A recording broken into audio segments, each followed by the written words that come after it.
Chafetz Chaim, jour 33. Le Chol chez Dibarnou, tout ce que nous avons parlé au Mitzad Isur Amira Be'atzmo, c'est concernant l'interdiction de dire de la médisance quand elle a déjà été dite devant 3 personnes. On a vu dans certains cas que si on sait que ça va être de toute façon dévoilé, il y a une autorisation dans certains cas. Aval chas v'shalom les hossif. Par contre, il est interdit, à Dieu ne plaise, de rajouter encore. Afilu teva achat, même un mot. Ola atreim et tadavar d'un shomea. Ou de mieux expliquer la chose devant celui qui écoute. Le marché ramassé chez Nishma al-Shimon, il a fait Nishma alav. C'est-à-dire que, par exemple, que ce qu'on dit sur Shimon, on a raison de le dire sur lui. Qu'il s'est baisé, des choses qui ressemblent. C'est Vadayassur Bechol Gamdi. Ça, c'est sûr que c'est interdit dans tous les cas. De Hum et Kalkel, Oto, Bidvarav, le terme Imal Sheya Nishma Alav. De Bassof. Parce que par ses paroles, il va encore plus sortir du mal de lui, plus encore que ce qui aurait été entendu à la fin sans que lui ait parlé. Mais Atzmo, de par le fait que ça avait été raconté devant ces 3 personnes, Alpi Asfarad à Petlata, selon ce qu'on a dit, l'argument que quand ça a été dit devant 3 personnes, c'est quelque chose qui va être dévoilé. En plus, en rajoutant, il montre par là qu'il accepte que ceci est juste. Et ça, c'est interdit d'après tout le monde, dans tous les cas, de porter crédit à ce qu'il a entendu. Comme on va expliquer plus loin, si Dieu veut, le Kaman Beklal Zayin Seif Aleph, dans le chapitre 7, paragraphe 1, Aïn Sham Regadaba. C'est pourquoi il faut faire très attention.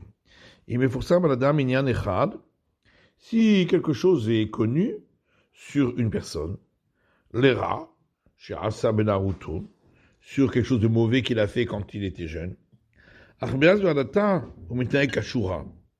Mais entre-temps, et jusqu'à présent, il se conduit bien. Oh, chez Meforsam, à la Votav, ou bien qu'on sait, concernant ses parents, chez Loyonoagim Kashuraklal, qui ne se conduisait pas du tout bien. Mais lui ne suit pas cette voie. Et tout ce qui ressemble. Donc sur quelque chose qui, en réalité, n'est pas considéré comme une faute par rapport à lui. On n'a pas le droit de dire du mal de lui, lui faire honte et le dénigrer devant ses amis à ce sujet. Celui qui contrevient, c'est interdit. Et parle de cela devant d'autres personnes, même si ce n'est pas devant lui.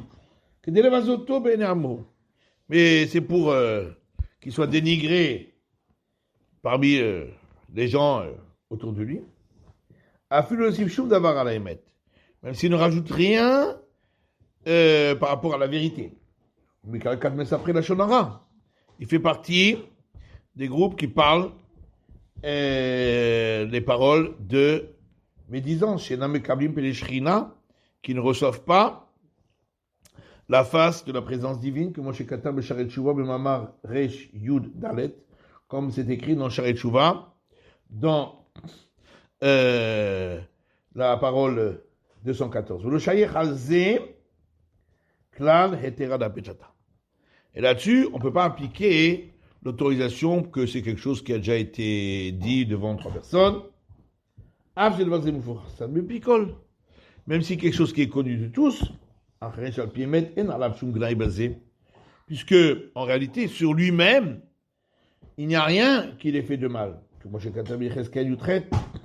Comme c'est écrit dans Yecheskel, dans le chapitre Yutret 18. Le fils ne supportera pas la faute du père, etc. Et également, s'il se repent de ce qu'il a fait, toutes les fautes qu'il a faites ne lui seront pas rappelées.